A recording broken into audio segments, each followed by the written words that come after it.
Good evening. I'm Alexander Rose. I'm the executive director here at Long Now.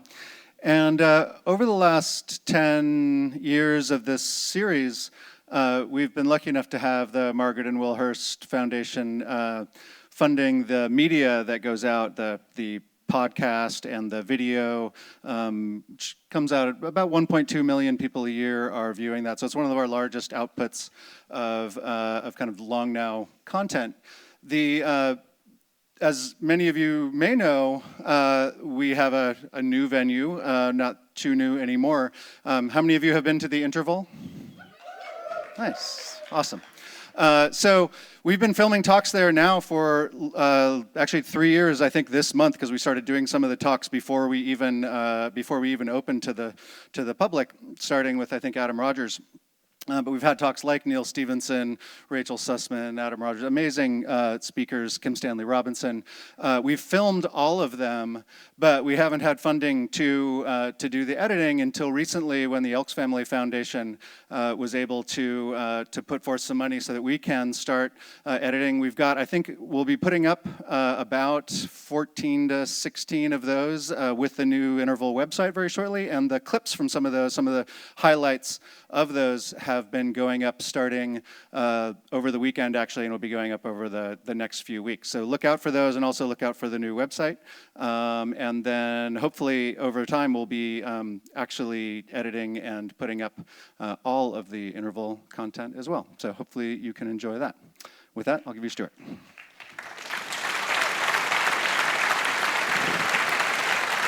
All right. Long Now Foundation is all about scale, thinking long, thinking big. And when it comes to doing good these days, it's also, I think, useful to think big, think scale, think global.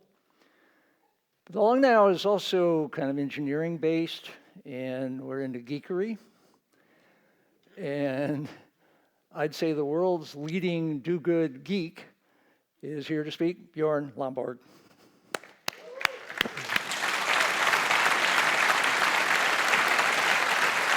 Thank you very much. It's a great pleasure to be here, and thanks a lot for the invite. What I'd like to talk to you about for the next 50 minutes is really how we can think about a better way to do as much good as we possibly can. And what I'd also like to convince you about is really that there's a way that each one of us, if we try to push our governments and if we try to push our philanthropists to spend money in the best possible way, we can do amazing good.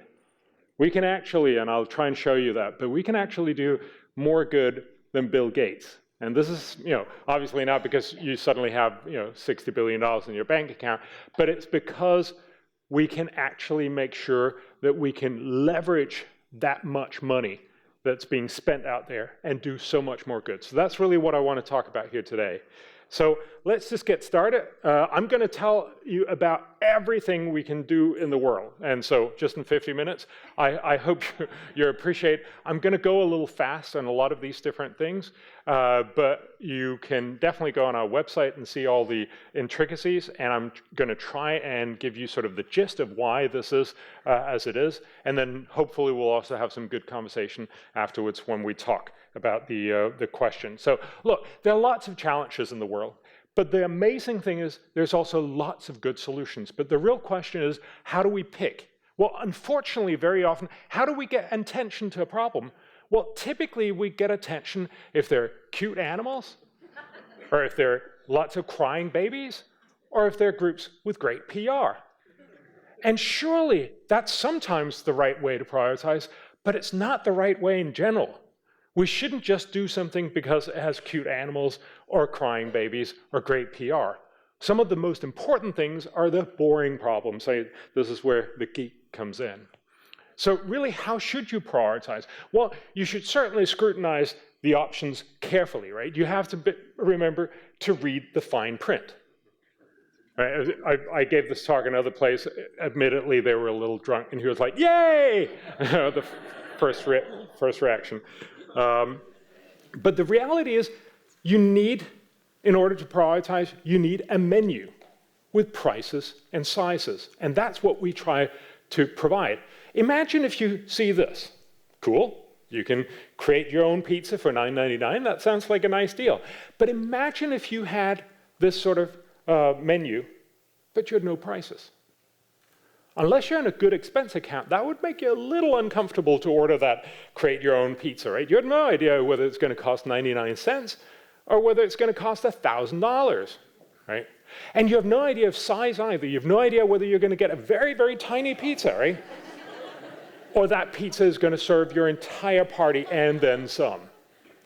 And so that's why I think we need to start talking about, when we discuss what are we going to do, we need to know what are we going to get for our money. And that's really the menu that we're trying to do, my think tank, the Copenhagen Consensus. So we try to estimate all the cost in dollars.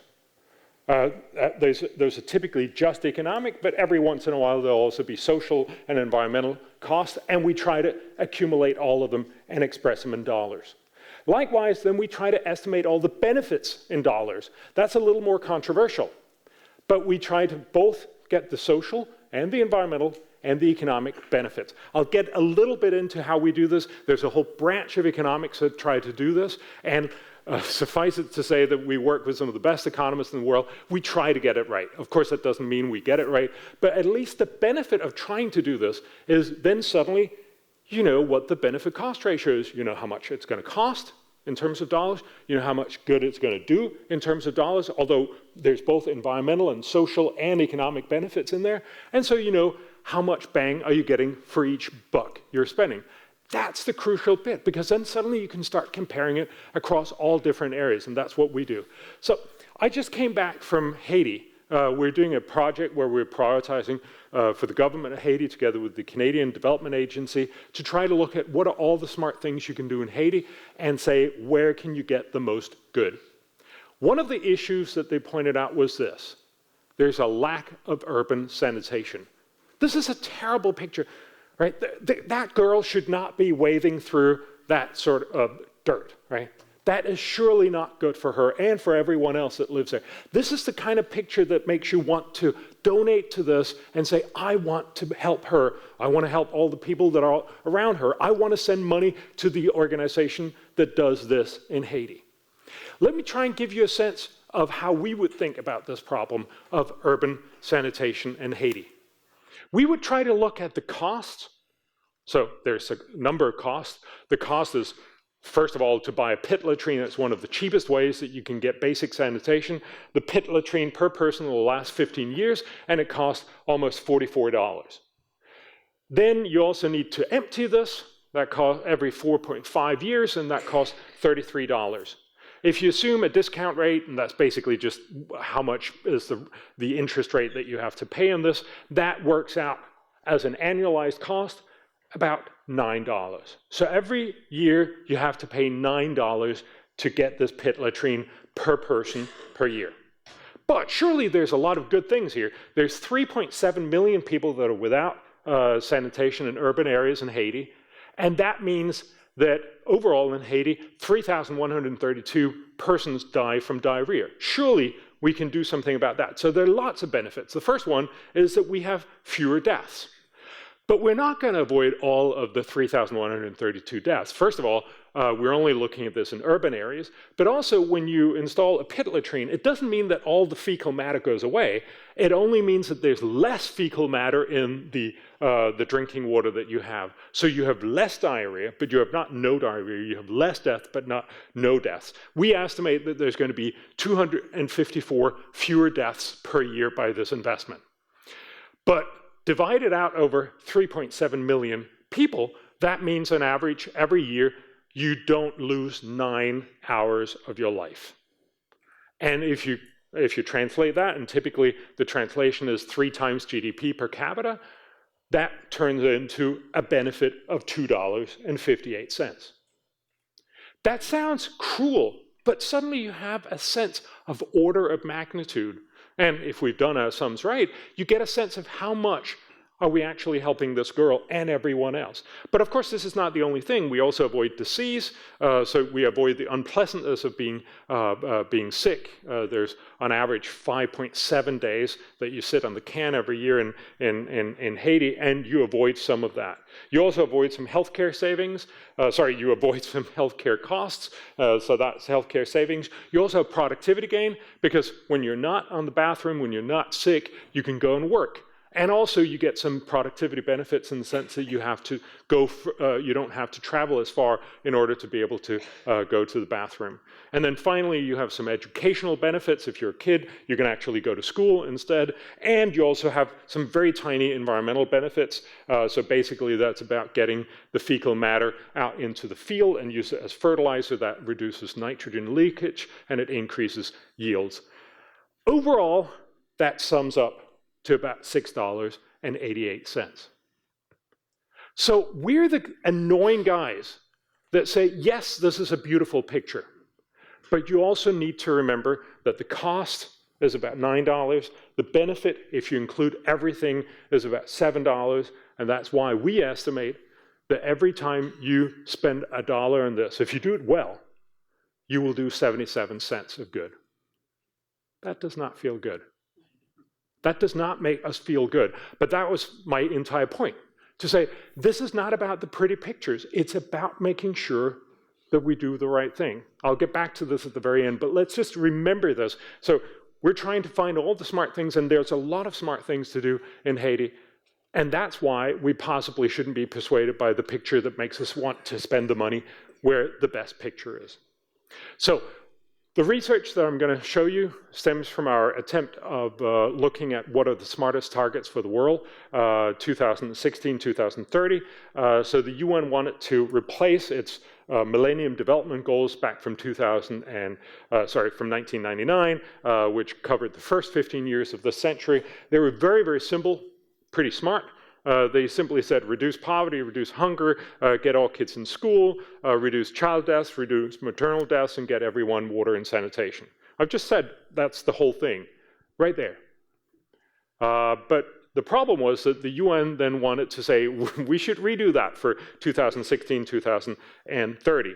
And that matters, because over those 15 years, we're estimating the total development budget for the world is going to be $2.5 trillion. So we're going to be spending $2.5 trillion. Surely we should try to get it right. Imagine if we could just change a tiny bit of that to be spent better. That could be a phenomenal outcome. That's what I'll show you towards the end of the talk tonight here. So what they basically did was they ended up promising everything to everyone. Just to give you a sense, the number of targets in the Millennium Development Goals were 18 targets. There were 374 words. This time, the world has promised 169 targets with 4,369 words. I promise you, if you try to read them, you're going to fall asleep. And the economists slightly spoofed them by saying these are the 169 commandments. There's a reason why Moses came down the mountain with 10 and not 169.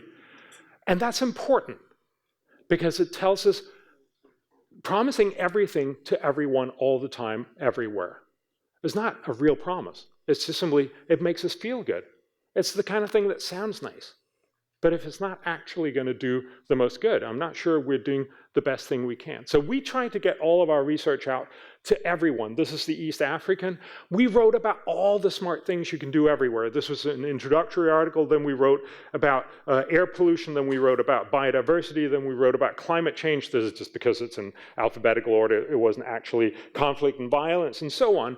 We got everyone in these areas to talk about what really works and what's important.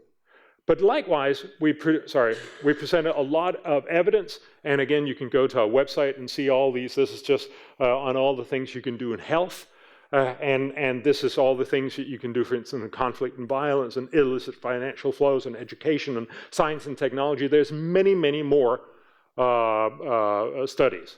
So there's about 1,800 pages of peer-reviewed material from 82 economists and 44 sector experts. But If you want to get people to read this, of course, it doesn't actually help to say, we have 2,000 pages here of period material. Would you please read that, sir, and then make an informed decision? And that's why I'm so happy that all of you should have had this, because this is the short version of our book. We also have this coming out with Cambridge University Press, right? But this is the short version of it. It's just a one-pager. And that basically tells you all the smart things to do. So that's what I'm going to show you up here. So you can also see this is basically the result of 1.5 years' work for more than 100 academics. And everybody feels a little bad about the fact that you put it on one page, but that's the beauty of it, right?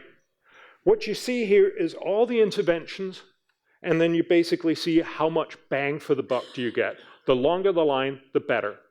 This makes it much, much simpler for everyone to have this conversation. It'd be very, very surprising if this is entirely true. It's not such that you can just say, oh, okay, so we just do the world by clicking sort in Excel and then we're done. That's not what we're saying. This is the economist's point of view on this. This is an efficiency conversation. Remember, for instance, there's no distributional conversation in this. So this only tells you one part, but an important part of the conversation, right? It's a little bit when you talk about the menu. It tells you that what's the price, what's the size. But we're the kind of guys that, you know, if you look over the menu, we'd be like, oh, spinach. That's really cheap and it's really good for you, right? But that doesn't necessarily mean that that's what you're going to buy all the time. You may decide to go with the caviar, but at least now you know that the price is much, much higher. So what I'd like to spend the rest of my time really here is to walk you through this and give you a sense of why is some things really good and why are some things not really good. And I'm going to use the European Song Contest method here. So I'm going to start from the back and sort of build to the inevitable conclusion. So I'm going to start from the back. So let me just show you some of the things that are in here and try and give you a little bit of sense of why. So governance, so basically corruption is a huge problem. We work with Susan Rose Ackerman, an economist from Yale University, and Mary Hildebrand from Harvard and Texas A&M. Susan Rose Ackerman was the first economist to point out that corruption probably costs the world $1 trillion a year. It's a huge problem. Unfortunately, we don't have any good solutions. And so what they say is, huge problem, no solutions. And our attempt would be to say, well, as long as there are other huge problems where we have great solutions, then we shouldn't try to solve the stuff that doesn't work. So that's why we're saying, not that we don't think this is important, but simply that we don't have great solutions to corruption. So let's not spend our money there. One of the other things, poverty. You'd imagine, come on, are they saying poverty is not important? No, what we're saying is tackling poverty directly is often a really bad deal. For instance, if you try to get better social provisions, so one of the things that a lot of people want to do is to say, let's get really great job protection rules so that people are they have their minimum wages, that they have good job conditions, they have all kinds of things. That's great, but remember, only for the people who then get the jobs. And the problem is we have good data, for instance, in India and elsewhere, that shows if you make these rules too high, you essentially push a lot of people back into the informal economy. And so it's great for the people who get the jobs, but it's actually worse for more people, which is why this is probably a bad deal. So again, the idea here is not to say, of course we all want to get rid of poverty, but there are actually much, much better ways to get away from poverty, and I'll show that. So that's obviously education. It's about getting better job opportunities for women, and especially opportunities to inherit and run businesses. And of course, it's also about free trade and many, many other things. So there are many indirect ways, and I'll get to another great indirect way of tackling one of the other problems I'll be talking about later. But the fundamental point is to say, don't do stuff that doesn't work. Do stuff that does work. And so I'm going to be saying this quite a bit because we're in the bottom end of this. Water and sanitation, that was what we were talking about before. Let me just take a look at this, right? Obviously, it's a huge problem. So we know globally that sanitation for the world, lack of sanitation kills probably 280,000 people each year. But with basic sanitation, we can only help about 1/4 of those people. So it's not going to solve the problem, but it is going to make it better. So we have economists estimate the cost, and of course this is an estimate because we're going to try and do this across the entire world. The cost is probably about $31 billion a year, so a substantial amount given that we're spending about $140 billion in total. But the benefits would both be time savings, and that actually turns out for most of the world to be the most important part. So you get time savings, so you don't have to wait in line, or if you're in an urban area, or go far out. And also it means that you have less opportunity, for instance, for rape for women. And then of course there's mortality in the disease part. We estimate the total benefit at about $91 billion, and that's why we get a benefit cost ratio of about 3. So it's okay, but it's not phenomenal. It's much better than Haiti, mostly because Haiti is incredibly expensive. So everything you do, and also because we're only looking at urban sanitation in Haiti, not rural sanitation, where it's cheaper and hence probably a better deal. So if we move on, air pollution, I'll actually get back to that when we get to energy. Then climate change, obviously, is something that gets a lot of people's attention.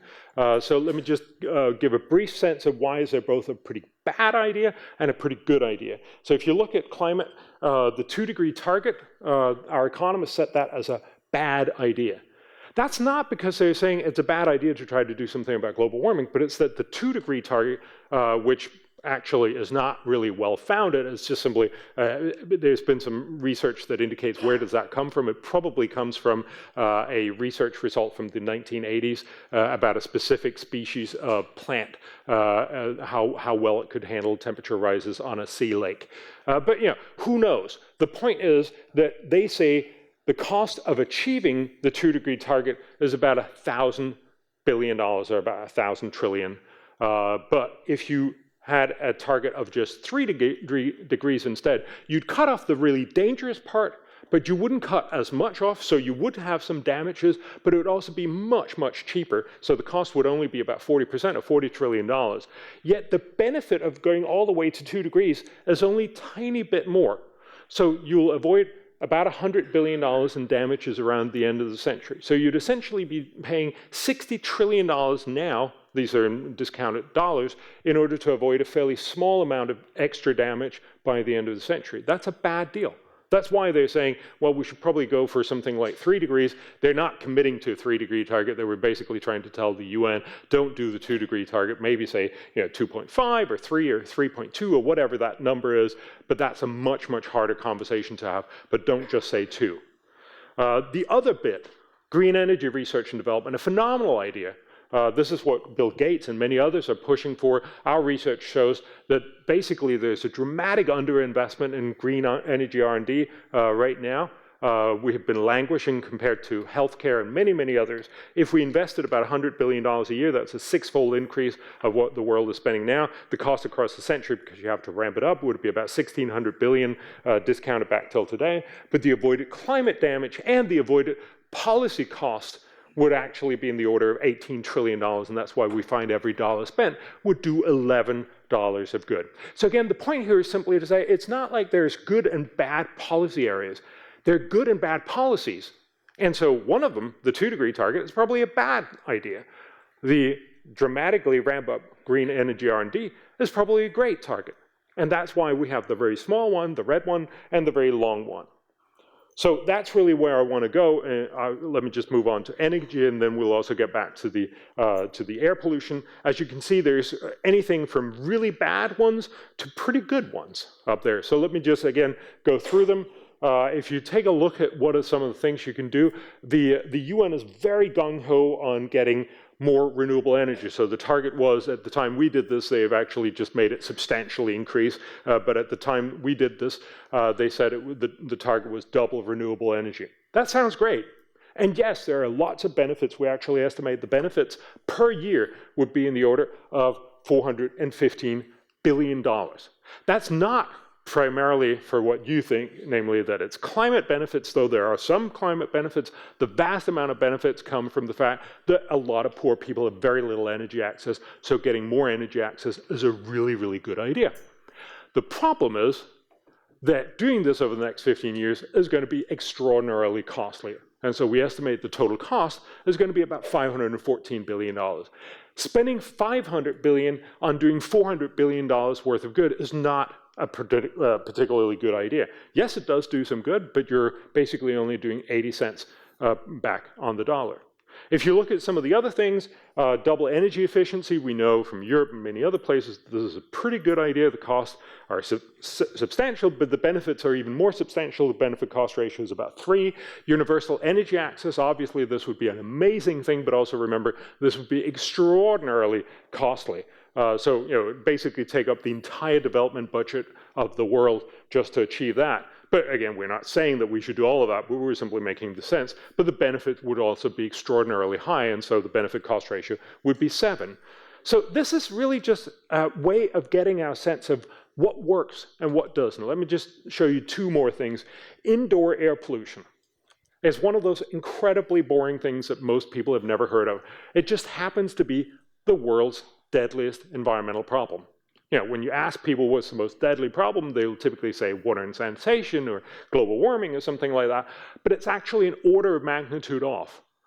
Global warming kills 141,000 people according to the World Health Organization. Water and sanitation probably kills about 450,000 people per year, but indoor air pollution kills 4.3 million people.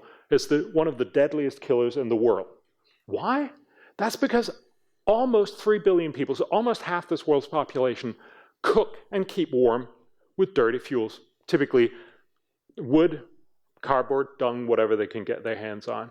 And that means the indoor of most places in the third world. If you go out in rural areas, the indoor air, where a lot of people live perhaps a third of their life, is 10 times more polluted than the outdoor of Beijing. How come you only hear about the Beijing? That's, of course, because that's where the journalists are. That's where the journalists' children are. That's where the good pictures are. But unfortunately, the other is actually more important. World Health Organization estimate it's the equivalent of every one of these almost 3 billion people smoking 2 packs of cigarettes every day. So not surprisingly, yes, that's really, really dangerous. Now, how can you tackle it? Well, the long-term solution is to make these people rich. So, I assume nobody here is so poor that you actually have open fires indoors, right? That's exactly the point, right? You don't do that when you get rich. But indoor air pollution is incredibly important, and we can do something about it. We can get better cooking stoves to about 30% of the world's the people who need it, about 780 million people. That means that they won't have to, they won't get as much air pollution. There's still going to be air pollution, but slightly less because it's more efficient.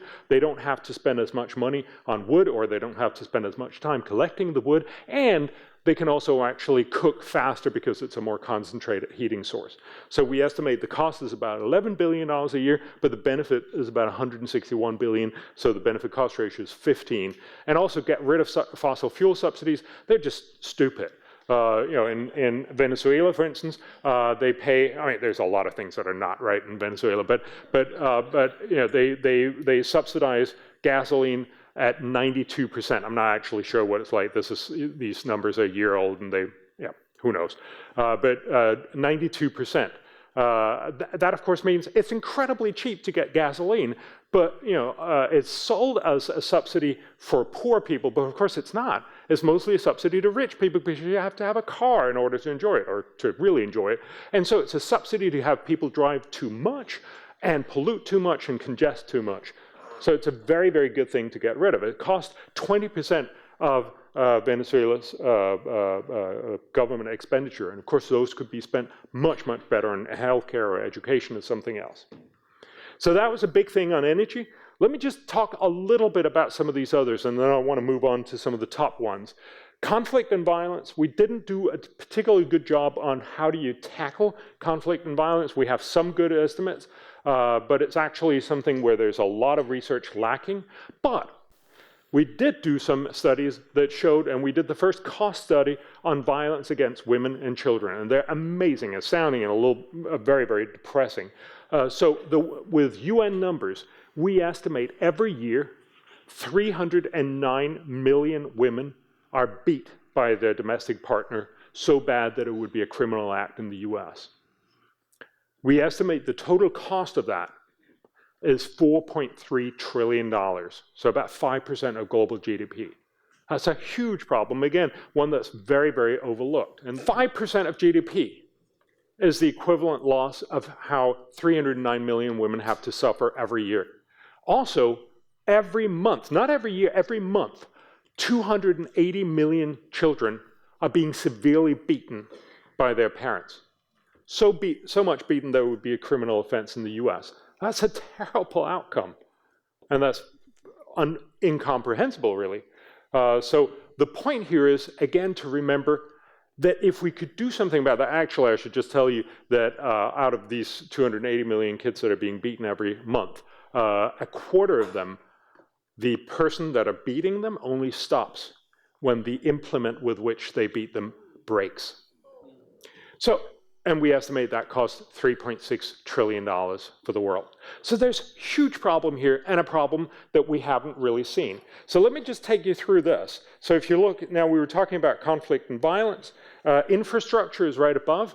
And infrastructure is basically the idea of broadband dramatically increases growth. So if you get more broadband, you'll also slightly increase the growth rate, and that's actually a really good deal for most countries. If you look at biodiversity above that, there's a very surprising thing, half coral reef loss, and that'll actually do $24 worth of good. So that's an amazing outcome. So half coral reef loss is an amazing outcome. Why? Well, partly we're setting ourselves a fairly limited target. We're not saying get back all coral reefs. We're saying there is going to be loss of coral reefs, but we can reduce that loss by half, because half of what's going to be lost over the next 15 years is something that's very easily manageable. It's basically stopping people dynamite fishing and cyanide fishing. That's obviously very bad for the reef, and it's not all that great for the fishermen.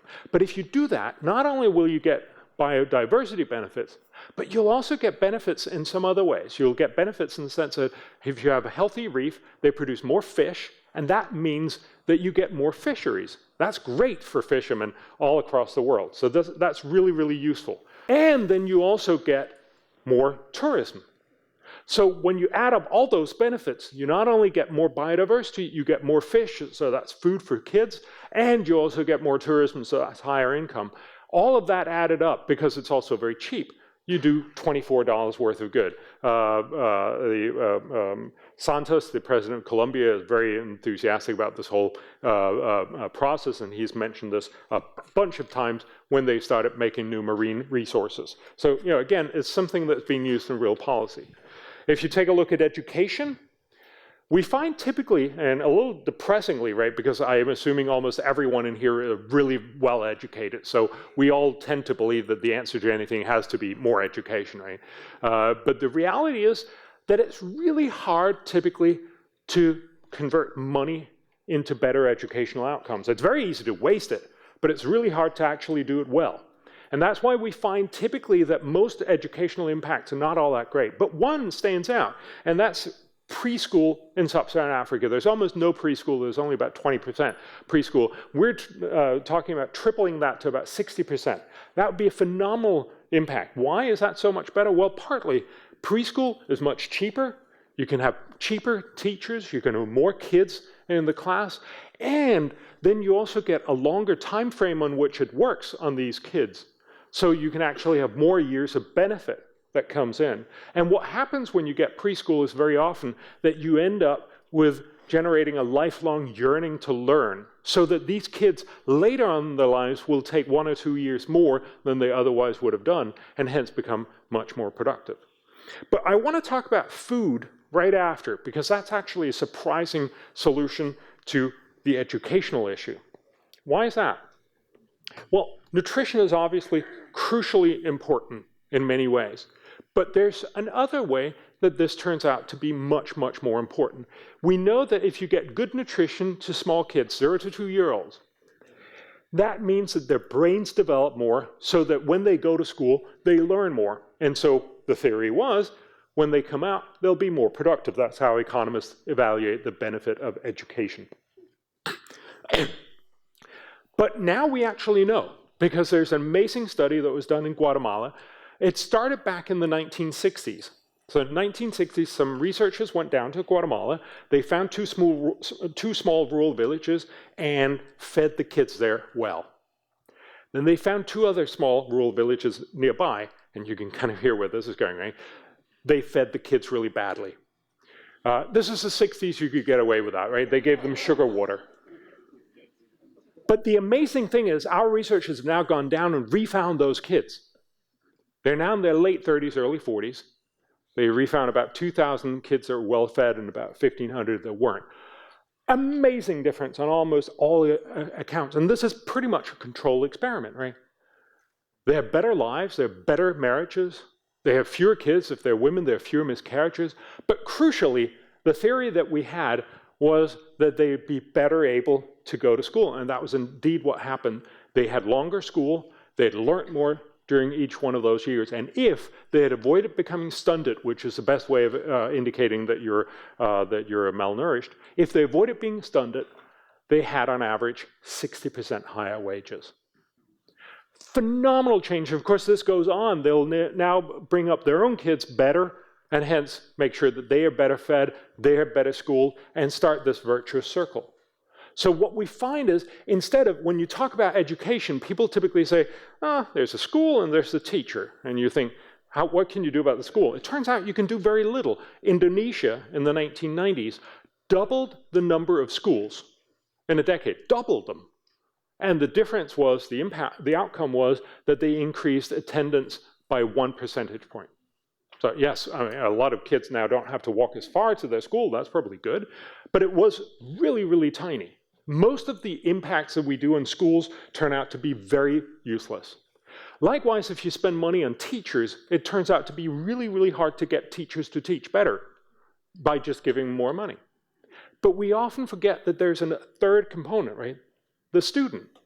If you make the student smarter, and we can do that with food, then you can actually make a dramatic outcome. So what we did for Guatemala, we found the average cost, and this is for the world, is $97 to feed a kid 2 years well. That's reasonable. This is including distributional costs. And the benefit is that they, on average, get higher wages. If you discount that over their entire lifetime, the average benefit is $4,365. So that's why every dollar spent will do $45 worth of good. That's why this is such an amazing outcome, because we have a better way to tackle schooling. So, counterintuitively, we say, if you want to help schooling, don't look at schools because that's really hard. Typically, don't look at teachers because that's really hard. But there's a phenomenally easy first way to do that, namely invest a lot more in nutrition for kids. So let me move on and look at health. There's, as you can see, lots of health. We work with Dean Jameson from the University of Washington, who has written the book, together with a lot of other researchers, on disease control priorities for the World Health Organization. And these are just some of the many, many, many things they've looked at. I'm just going to look at one thing, tuberculosis, because tuberculosis is the world's leading killer now, infectious disease killer. It's not HIV, it's not malaria, it's tuberculosis. Yet HIV has much, much better press in so many different ways. So we estimate actually HIV probably takes up about 25% of the health budget, whereas tuberculosis only gets 4%. Tuberculosis is boring, right? Every time I write an op-ed and try to get it into paper, people are like, could you write something about climate instead? And it's just depressing that that's the way it is. But of course, what we have to say is, this is actually a really, really good intervention. So again, bear with me because I'm just going to show you a little bit how we do this. There's a lot of latent tuberculosis, so things we don't know. And when we do screening for all the people who didn't know that they had tuberculosis, it cost about $1,600 for every case found, and we'll end up with about 2.7 million cases, and that will cost $4.3 billion. Then we can treat the vast number of people who have TB, who knows it comes to get a test and then get drug. That costs about $387, only about $400, and there's almost 6 million cases. That turns out to be about $2.2 billion. Then there's the multi-drug resistant, which of course you also have to treat, although that's much, much more costly. So that's more than $3,000 per case, but fortunately there's many fewer cases. There's about 500,000. All of that turns into about 9 million cases each year that we can treat, and that's 1.8 million deaths. So the total cost is about $8 billion annually, or about $900 per TB case averted. The benefit is that these people, on average, live 20 years longer. Again, we estimate the value of each of these at $3,000 per disability adjusted life year, or basically per life year avoided. So that turns out to the median benefit is about $40,000. At a cost of $900, that's why we get the benefit cost ratio at 43. Again, an amazing investment and one that we should be doing much more. So as you've seen these, we've looked at the health. I'm just going to show you two other things then, and then I'll move to the final sort of observations, and we'll get to your questions. If you look at gender, we find that family planning turns out to be a phenomenal investment. So there's 215 million women who still don't have access to contraception. There's a lot of women who don't have access to this. To get that will cost about $3.6 billion to get access. But the benefits will be multiple. First of all, we know that there will be fewer kids dying. That's basically because you can space your kids better. If you have contraception, you don't have to have them right when it's harvest, for instance, where we know that there's a much higher mortality rate for children. It also means that fewer moms are going to die, about 150,000 fewer moms, and we also have about 600,000 kids who are not going to lose their moms. That we didn't actually price, because we don't know how to price it. And that's one of the things that you could say, and you can say this in a lot of different cases. If anything, some of these numbers are probably underestimates. That, in total, adds up to about $145 billion a year in benefits. But that's not the only thing, because when you get fewer kids and you have more productive moms, that means that you end up with fewer dependents, fewer young dependents, you still have few old dependents, you have more people in the working age. That means you have higher economic growth. That's what's known as the demographic dividend. That was what China essentially did in a very sort of on steroids kind of way when they only had a one-child policy. You grow enormously because everybody is working. We estimate that demographic dividend at about $300 billion. So in total, the benefit will be about $430 billion at a cost of just $3.6 billion. And that's why we find getting contraception to women, all the women who don't have it, would probably generate $120 worth of good for every dollar you spend. That's a phenomenal outcome. That's definitely something we ought to be doing. The last bit, sorry, before we move on, I just want to, if you look at the gender, sorry, I can't make it go down, but if you look at the reduced child marriages, on the other hand, that amazes a lot of people. They're like, what? We're saying that's a bad idea to reduce child marriage. Do you like child marriage? That's not what we're saying, right? We're simply trying to point out that although it's a very, very worthy goal to want to reduce child marriages, but just saying we want to reduce them doesn't typically work. There's been lots and lots of efforts in trying to criminalize it. It's criminalized almost everywhere, and it still happens lots. And to get information out to people and say, you should really not marry off your daughter. And people are like, really?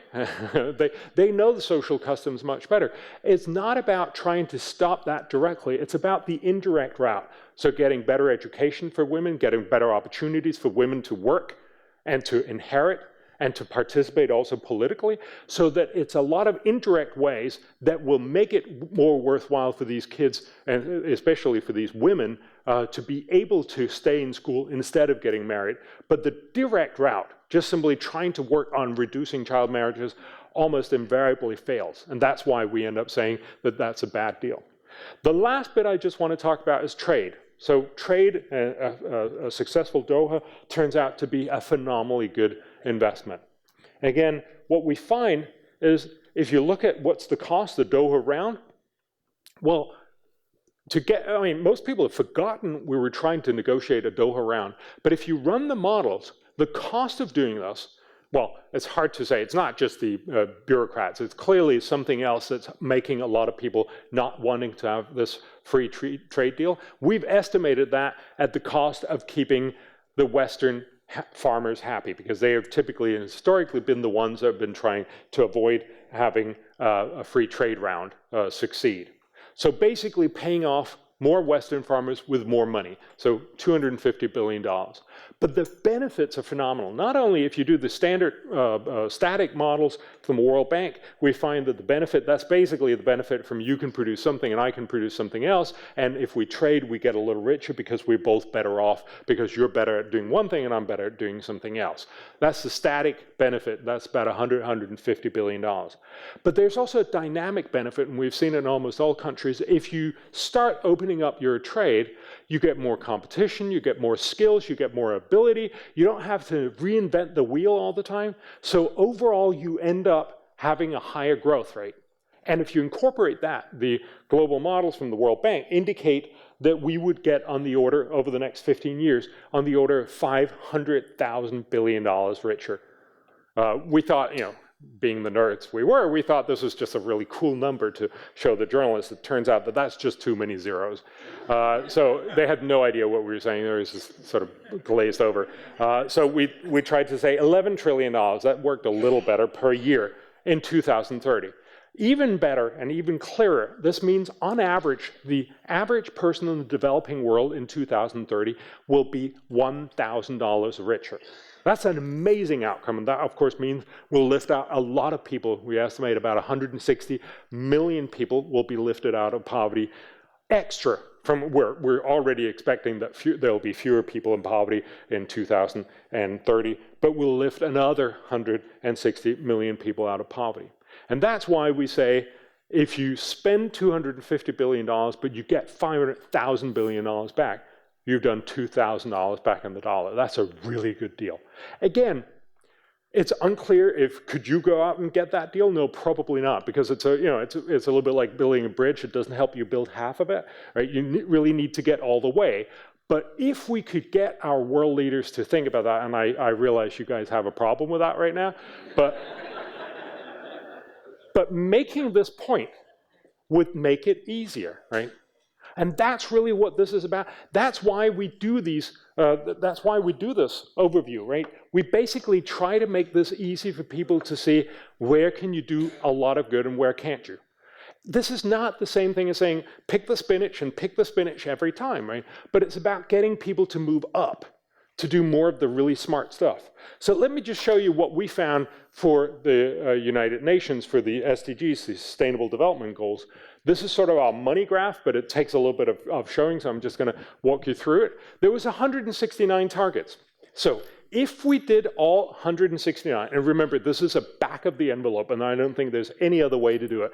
So we're estimating, what if you spent $1 across all 169 targets equally? And that may not make entirely sense because some of them you can fill up much quicker than others. But bear with me; it gives you sort of the blunt, the thrust of the argument. So if we had 169 targets here, we estimate on average, if you spent $1 across all 169 targets, you would then do about $7 worth of good. That's actually pretty good. You'll end up doing $7 of good for every dollar spent. But of course, remember, this requires you to do all the right things and do it all the right way. But it's really carried through by a few targets that are phenomenally good. Then there's a lot of targets that are sort of so-so, and then there's some targets that are actually bad. But if you do it across all of them, you'll end up with $7 per dollar spent. But notice what happens. If you cut it back, I've put all of the targets ordered by efficiency. So if you go down and say, instead of having 50 targets, try and just have 40 targets. Sorry, instead of have 169 targets, try just to have 40 targets. What happens then? Then for every dollar spent, you'll do $21 worth of good. You will just have tripled the amount of good you do for every dollar. And remember, we're talking about $2.5 trillion. That's pretty cool if you can triple that, right?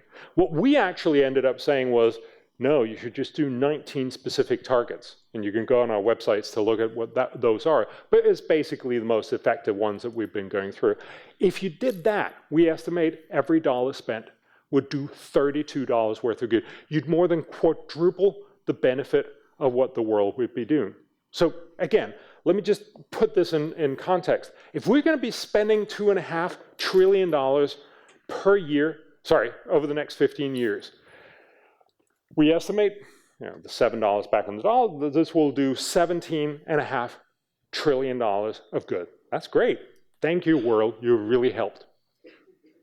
But if we'd spend it in the best possible way, we could end up do $80 trillion of social good. We could do $62.5 trillion more good.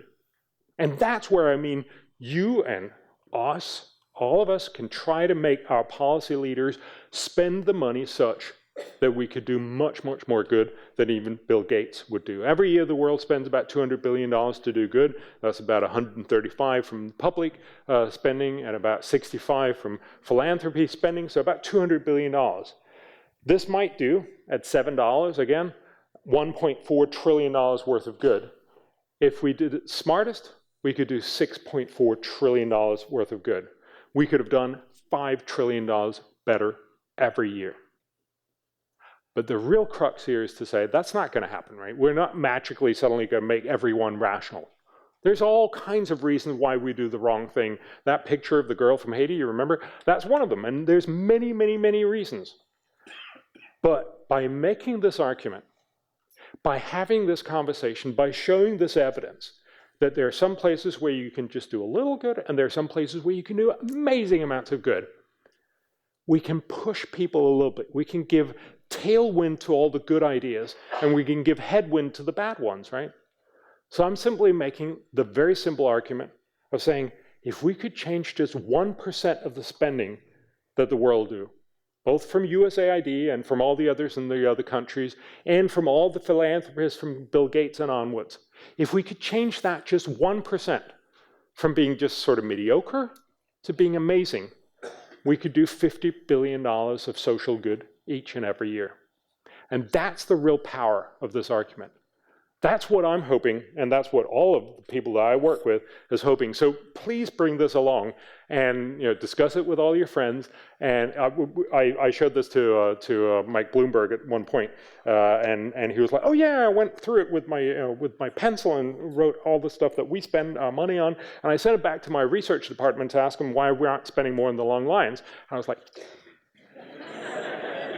right? This is exactly the kind of conversation we're going to, and of course, they're not going to suddenly just spend on the really long lines, but possibly they're going to do a little more good.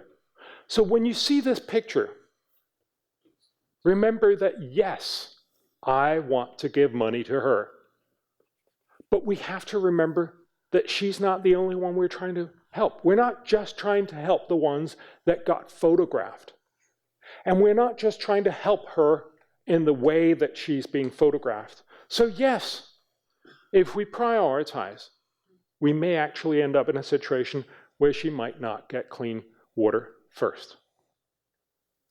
But if we prioritize, she'll get so many other things. She'll get better nutrition, she'll get better school, she'll get better health, she'll get safer birth, she'll get higher income, less violence, hopefully, she'll get less air pollution, more energy, and more rights. And that's really what we have to remember. This is not about doing what feels good. This really is about making sure that we do the smart, nerdy things, yes, but the things that'll actually end up helping both her and everyone else in the best possible way. Thank you.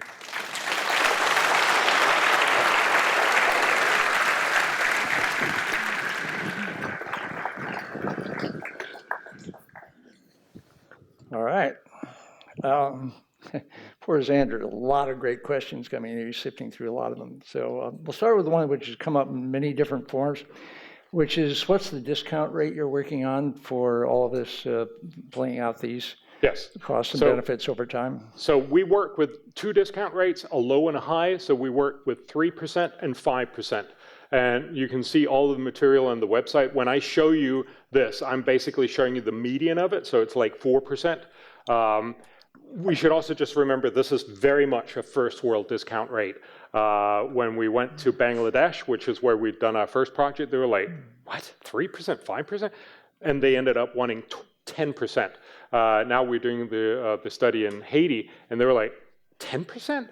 They wanted 20%, which basically means you don't care about stuff after a year, right? But if you know Haiti, that's perhaps not a totally unrealistic explanation of how Haiti works. We ended up using a 12%, so we use a 3, 5, and 10 in Bangladesh, or 12 in Haiti.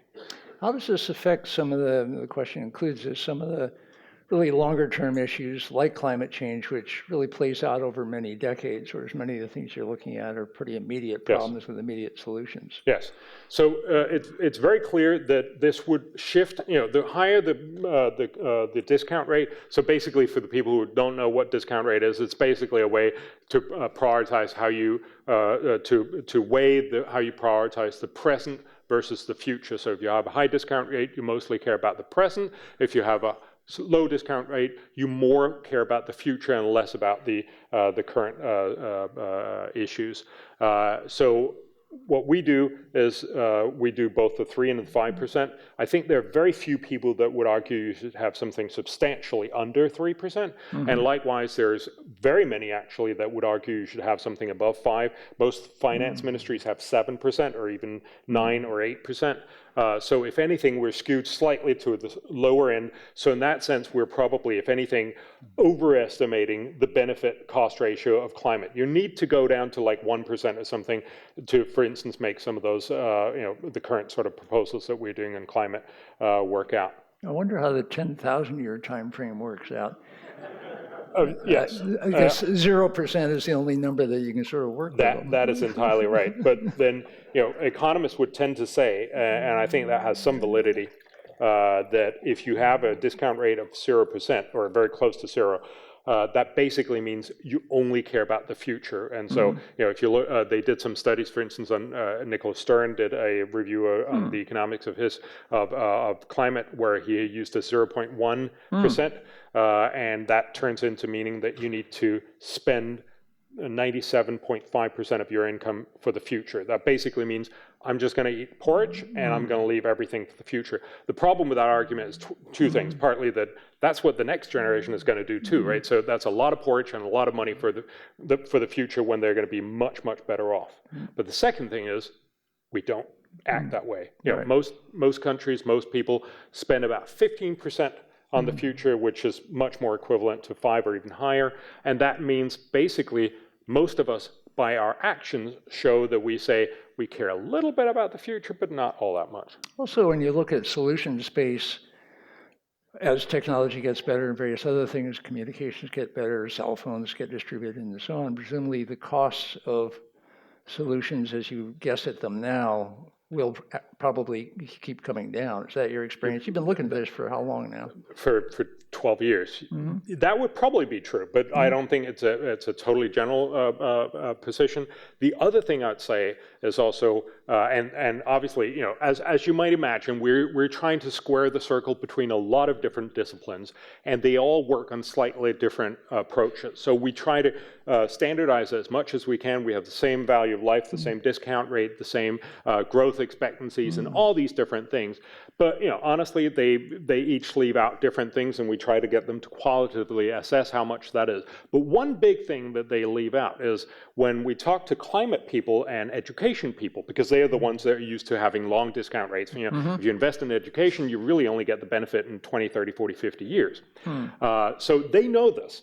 But if you talk to doctors, they don't care about 20 or 50 years down the line, because they're like, hey, there's so many bodies on the table after 10 years. So they pretty much stop after that. And so one of the things that I would very much like to see, and I suspect is true, but I don't know because we can't get them to do it, is that if you lowered the if you lowered the discount rate, you'd get climate would be better, education would be better.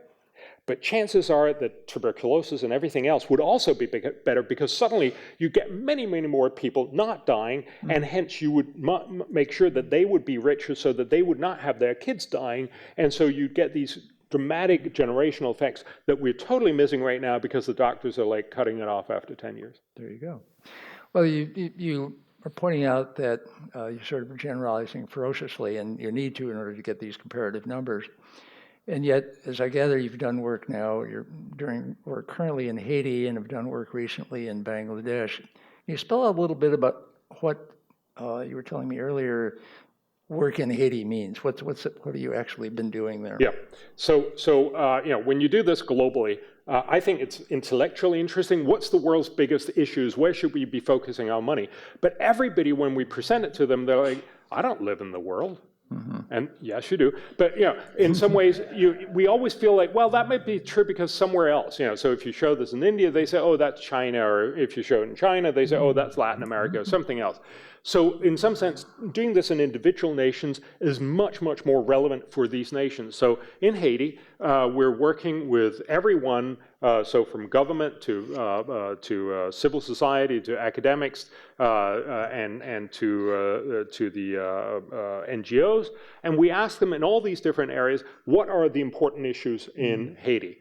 So one of the things that came up was, I had no idea, lots and lots of people die in accidents. It's a really dangerous country. About every 20th death is due to accidents.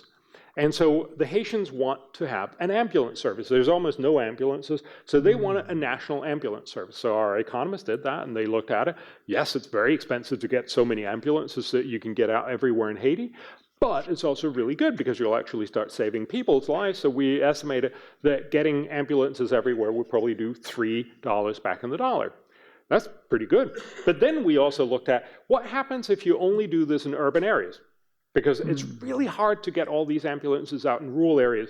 If you save it only in urban areas, you can cut down the number of ambulances by 75%, and you can still save the vast majority of the people. So suddenly the benefit-cost ratio is 8. That's much better. But then they also said, how about cutting away the ambulances? Because there's so many people dying, what you really need is paramedics. And the real big cost is the ambulances. What if you just had the paramedics? Then the bang for the buck is 16. Again, remember there's some distributional issues here. If you're out in the countryside, you'll feel screwed about this, right? Of course, we would argue that there's probably other things people in the countryside would rather have than ambulances. But the whole point here is to start having that conversation, and by getting these numbers, you can really get a sense of difference. So we've done a similar one. We're still publishing in Haiti, but we've done this for Bangladesh, and we've gotten this in the hands of pretty much everyone in Bangladesh. It's mostly made by Bangladeshi economists, and I was surprised by some of the things that are different. Actually, and can I just say this one thing? We found one great solution for corruption, which I was really pleased. So it's really hard to find good solutions for corruption globally, but we found this one for Bangladesh. Bangladesh spends a lot of money, like most developing countries, on procurement. So they spend about a third of their government budget on procurement. Anything from post-it notes to roads, but because roads are so much more expensive, it's mostly infrastructure. So that's about $7 billion to spend every year, and it's hugely corrupt. So they have this leftover from British rule that you have to hand in a sealed bid, a sealed envelope in a specific government office. But of course, in the local corruption, they've already decided out there you're going to get the bid, and what they do is they just put up goons outside that office, so you can't physically come in with your bid, right? Boom, you got the bid. So what we tried to do was to say, what if you could have e-procurement? So our researcher convinced the Bangladeshi government to have procurement, electronic, online, digital. Online, yes. Okay. So essentially eBay, right? Procurement. So we took 4% of Bangladesh procurement online for 2 years and looked at how much cheaper can we get it. Not only do you get better quality, you can get everyone to bid from all over Bangladesh, but the price decreased by almost 12%. Now, there's probably still corruption, but there's 12% less corruption. That's amazing. That's basically $700 million for free in Bangladesh. Not surprisingly, the finance minister of Bangladesh think we're wonderful. And so they're instituting this now in the next year and a half. Sure, it would have happened eventually, but by pointing out that this is a really, really good investment, they simply adopted it faster.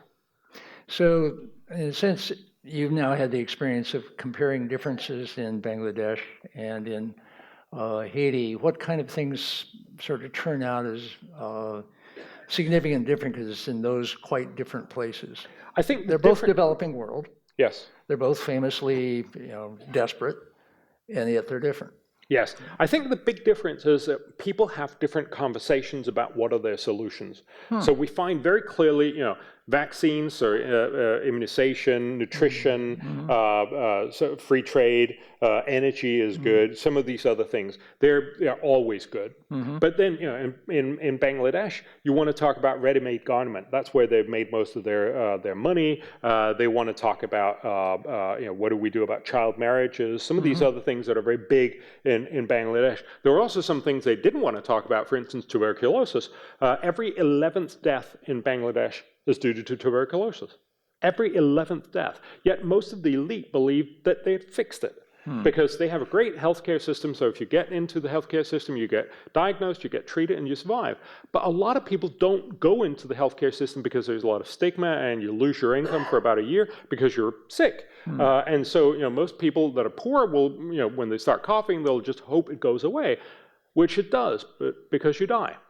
So the problem is that if you could avoid that, and we have some ways to do that, you can actually dramatically reduce it and make life much better many places. And that was one of the things. So Bangladesh now set aside more money for healthcare. But there are other things like, for instance, ambulances that I would never have dreamt of. Haiti also has a big issue of civic education. They've had a lot of coups. They have had a lot of sense. There's a lack of sense of cohesion in Haiti. And so by getting a civics course everywhere, they have the idea that maybe this will make them much better off. So it's been a big part of the conversation, and we've done a cost benefit. I can't tell you right now what it is, but it'll help make that conversation. There's also, they want an army. And again, I'm not going to get into that at all, but they don't have an army. They feel like they should have an army. It's a big thing in Haiti, and so we're trying to make a cost benefit analysis on that. Wow. Some specific things. James Harbison asks, can a well-run micro-banking scheme lift poor out of poverty? We hear a lot about that. Yes. So microfinance was a big thing, especially it came from Bangladesh. We worked together with BRAC, who's the originators of BRAC, is the world's biggest NGO. They have 110,000 employees. They basically keep Bangladesh. That's very, very big, yes. And they do a lot of basic services in Bangladesh. And yet, when you look at the randomized controlled trial studies, they showed that the extra benefit for more microfinance is not all that high. Now, remember, we are only looking at the marginal change. We're not looking at, is it a good idea, that what we already have done, because we've already done it. We're using the policy relevant question of saying, if you were going to spend an extra dollar, an extra $1 billion, so the next spending, and that's the right one because that's what we're actually thinking about whether we should be doing. And that turns out to be not all that great, unfortunately. And this is backed up by a lot of studies from the randomized controlled trial studies. So we've probably taken up, we've already plucked all the low-hanging fruit, and by now it's just sort of medium range.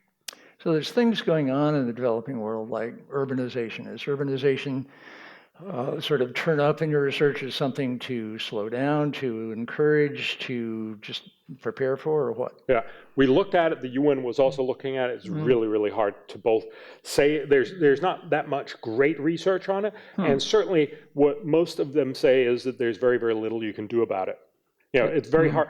Fundamentally, that's interesting. Fundamentally, what you can do is to make sure that you have better planning, for instance, so you don't get the sort of very unorganized slums. And this is, I'm just talking about sort of from China my general doesn't understanding. Have them, everybody else does. Right. But fundamentally, it's very hard to see how you can spend money and make this particular issue go away, if you will.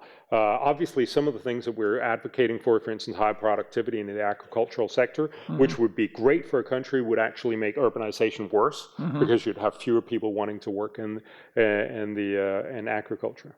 And things like cell phones, which seem to have helped enormously and are sort of self-generating in a way, and maybe there's really not that much to add from a philanthropic point of view or an aid point of view.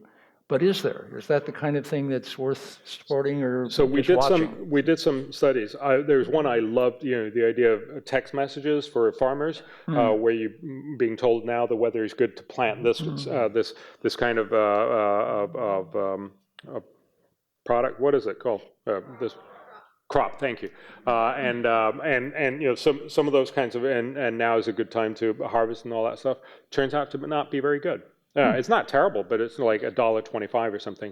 But if you look at the basic benefit on broadband, that probably is good. Partly because we know that it generates economic growth, but also because it enables to have a lot of government services online, and that means, you know, one of the things that you lack in much of the developing world is just a birth certificate, just knowing that you have rights, that you have abilities, and if you're online, it's much easier to get a birth certificate. You know, then you can actually, you know, just go to a local kiosk and get it.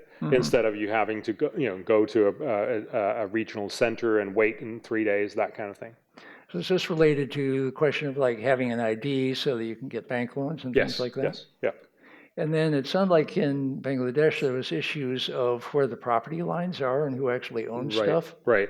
So Bangladesh has a huge problem. Obviously, it's a very, very crowded country. It's I'm sorry, I still haven't found the American state, so I can't give you this, but it's 3 times the size of Denmark, and we're a small country, and we have 5 million people in our country. Bangladesh has 160 million people.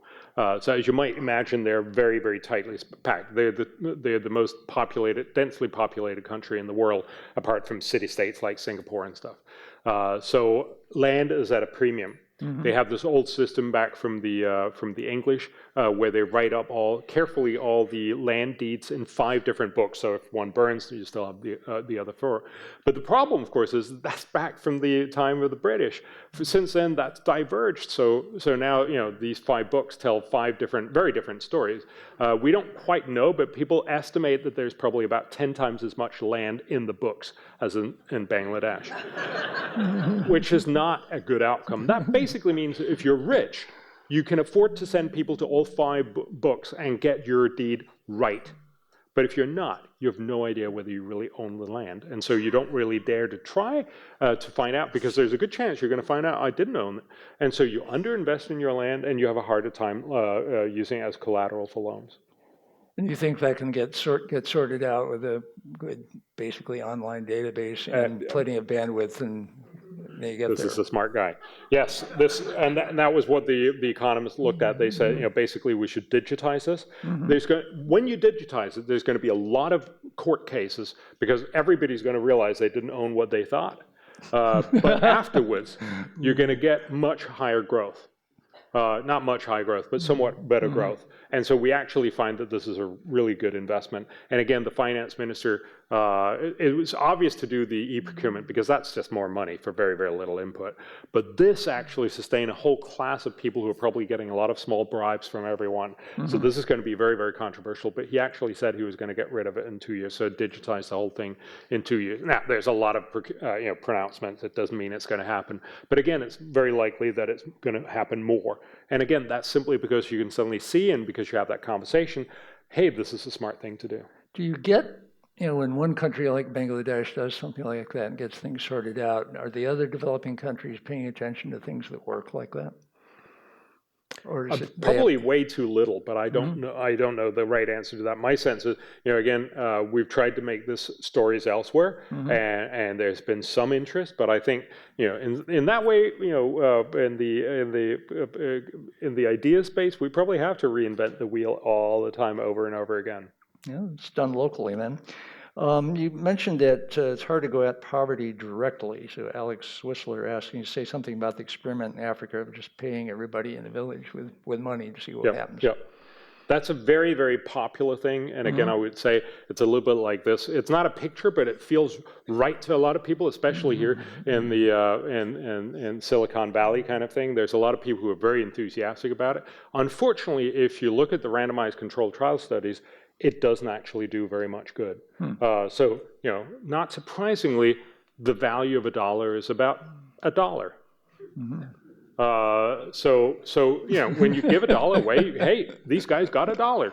That's great. BCR of 1. But yes, but the problem is that you could have spent that on immunization and basically done, you know, $60 worth of good. So contrary to what a lot of people would like this to be, that's again one of those places where we're annoying and saying, no, probably not. So a question from Charles Franson. What do you think of GiveWell and other organizations that allocate donations to portfolios and nonprofits based upon the bang for your buck type of analysis? Well, I mean, first of all, I think they're wonderful. That's obviously what you should do. And they do something else that we don't do. They look at how can you actually get this done, right? So they look at the actual organizations that are doing that. We're just simply saying tuberculosis is a good thing to spend money on. But obviously, there's the whole implementation conversation. How do you do this? So in some sense, you could say our primary target is actually USAID and DFID, and also the Gates of the world who are spending their money directly. So GiveWell and others are basically telling all the rest of us, how should you spend your next $100 or whatever you're going to write your check on. So somebody who wants to actually start doing that, doing what they see in your list, would do well with something like GiveWell? I think so. Are there others in that category? I don't know that well enough. And I should also just make that, I think in general, the GiveWell idea is good. I haven't looked at them that hard that I know, I can't vouch for their, it seems like what they're doing is really good. Give it a try and report back. Art has a question, is there discrepancies between your rankings and other entities that do similar type of rankings?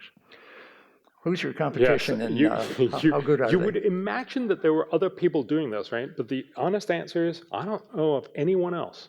And that, back when I first started this, it just happened because I made a comparison between two different things, two different ways that we spend money, and I was like, oh, that was a neat comparison, but surely, that's not the only two things you should compare. So I wanted to look up who else does, what is the ranking of the world, and surprisingly, there's nobody who's done this, and still after we've done this for 13 years, there's still no one else that do this ranking. Well, you have these meetings and these gatherings of economists and so on who sort through these things. So are they being influenced by this framing to do more of what they do normally in this kind of approach to things? Well, okay, so you're not the only guy doing this analysis. Okay. You work with economists. Oh, sorry. And so on. Yes. So God, no. Your cohort. What's your cohort up to? Okay, yes. So we work with 300 of the world's smartest economists. We work with 7 Nobel laureates in economics. You can see them all on our website. So fundamentally, when we go out and talk to people, so we typically sort of scout out an area and talk to some of the people there, and we very quickly end up with like everyone say these are the 3 best people, and then we ask them, and one of them can't do it because they have too much other stuff on their plate, and then one of the others say yes. But typically, almost everyone wants to do this. Why? Because as an academic, you love doing your work, but you'd also like someone to listen to it, and very rarely that happens. But what we're good at is basically to make sure that the piece you write for us will be heard by very, very many people, and also a lot of influencers. So, but I guess I'm asking about the influence on the influencers. Yes. These characters come together, they think in these terms, they do the analysis, they're surprised by some stuff. Does that change how they do what they do in the world? Yes. Sorry, does it change the economists or does it change the politicians? Does it change the economists? Well, I mean, again, I mentioned Dean Jameson, who works for the University of Washington, who's done the Disease Priorities Control Project for the World Health Organization for now 15 years. And he was very kind last time we met at Harvard, and basically said he thinks this is probably the most worthwhile thing he's done in his life. So, I would imagine, but I think that's better to ask them. Right. But my sense is, most economists think this is obviously the kind of thing that you should do. When I tried to do the first Copenhagen Consensus, the first prioritization, I talked to a lot of people, and they were all like, "Oh, that sounds like a great idea. Never going to happen." And so, the sense was that this is something somebody ought to do, but it's just too hard to do. So now I'm looking for the BCR of your operation.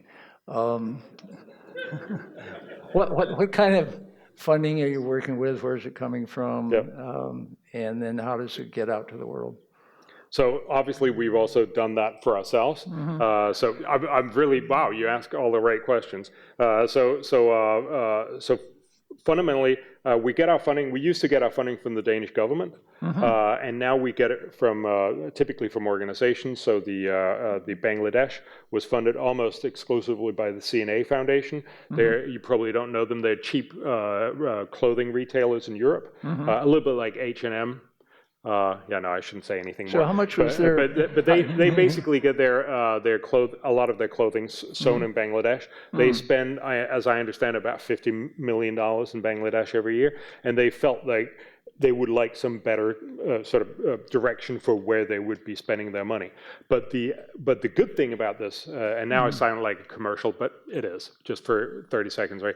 The good thing is that this doesn't just help them spend their $50 million better, but Bangladesh spends $30 billion every year. And if you could just change a little bit of that, and we did, with the international community spends about $3 billion, if you can change a little bit of that, I'm not quite sure we changed that, then you can really make a huge difference. So, if you look at what we did with the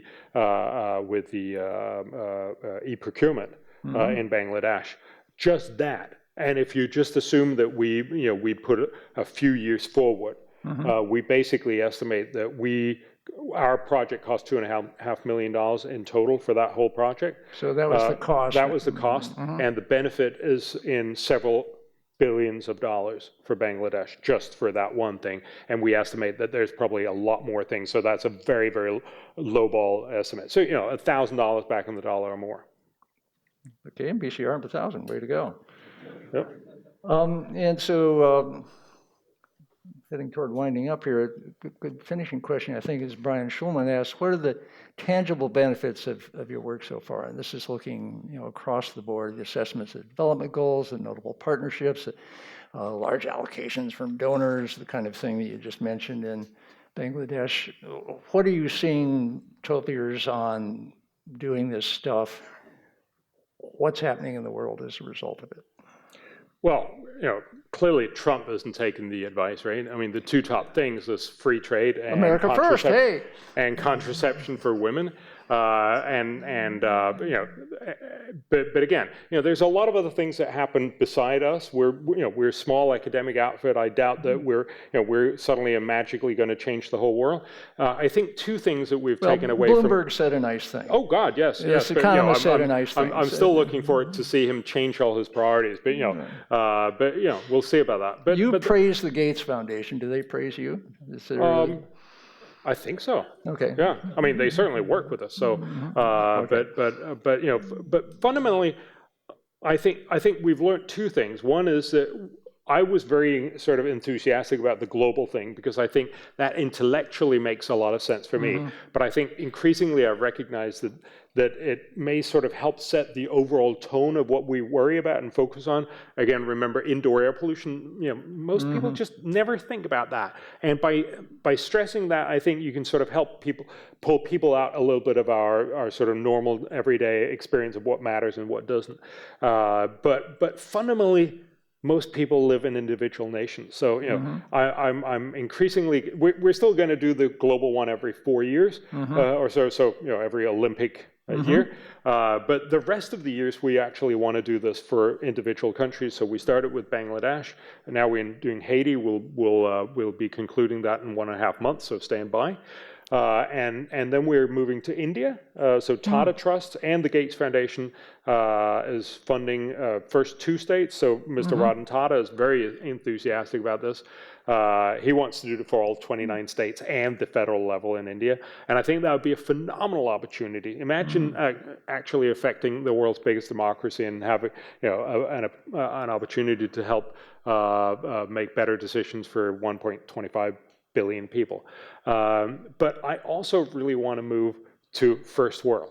These are all third world countries.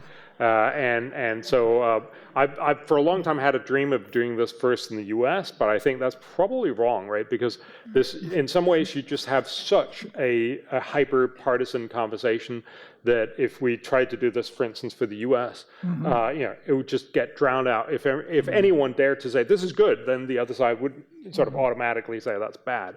Right. So possibly for a state. We're also thinking about doing this for education just in the US.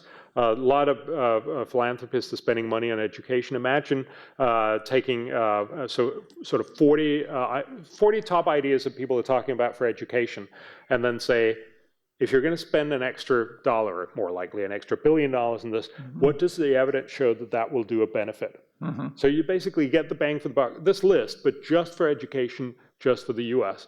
And again, it's just a menu. It doesn't, there's a lot of things it doesn't tell you. So you can't just have that conversation and do the sort thing. But at least it'll start focusing people and saying, you know, do the top things in education. So that could possibly be really exciting. Yeah, I think you're right. For a while, US is off the board for that. What developed country comes to mind that you would really like to just work with? So I live in Prague now for a variety of reasons. The Danish government, we had an incoming center-left government, and they ran on a promise to cut off my funding. So when they did, I moved to Prague. And the Czech Republic is actually thinking about doing this.